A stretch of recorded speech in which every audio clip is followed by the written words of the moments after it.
మాజీ మంత్రి వైఎస్ వివేకానందరెడ్డి హత్య కేసులో అప్రూవర్గా మారిన దస్తగిరి అట్రాసిటీ దాడి కేసుల్లో 4 నెలలుగా కడప జైల్లో రిమాండ్ ఖైదీగా ఉండి బెయిల్ మీద తాజాగా విడుదలయ్యారు.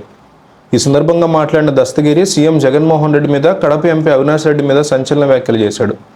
ఇందులో భాగంగా ఎన్నికల్లో ఓట్లు ఎట్లా అడగాలో కూడా చెప్తూ సరికొత్త డిమాండ్ తెర మీద తీసుకొచ్చారు. వైఎస్ వివేక హత్య కేసులో అప్రూవర్గా మారిన దస్తగిరి తాజాగా మరో కేసులో బెయిల్ మీద విడుదలయ్యారు. ఈ సందర్భంగా స్పందించిన అతను పులివెందుల్లో ఎంపీ అవినాష్ రెడ్డి ఇంటి పక్కనే తాను నివాసం ఉంటానని, ఎవరికీ భయపడే ప్రసక్తే లేదని అన్నాడు. వివేక హత్యకు సంబంధించి వేసినటువంటి తప్పుకి ప్రాయశ్చిత్తంగా అప్రూవర్గా మారినట్టు తెలిపాడు. ఆ సమయంలో సీఎం, ఎంపీ మాట విని మరో తప్పు చేయదలుచుకోలేదని చెప్పడం గమనార్హం. ఈ సందర్భంగా ఏపీ ముఖ్యమంత్రి జగన్మోహన్ రెడ్డి మీద పలు వ్యాఖ్యలు చేశాడు దస్తగిరి.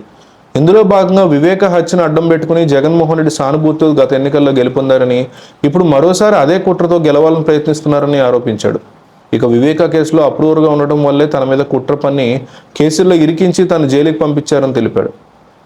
అట్రాసిటీ దాడి కేసులో తాను 4 నెలల కడప జైల్లో రిమాండ్ ఖైదీగా ఉన్న సమయంలో వివేక కేసులో నిందితుడు దేవిరెడ్డి శివశంకర్ రెడ్డి కుమారుడు చైతన్యరెడ్డి తనను కలిశారని, డబ్బు ఆశ చూపి రాజీకి రావాలని అభ్యర్థించారని చెప్పుకొచ్చాడు దస్తగిరి.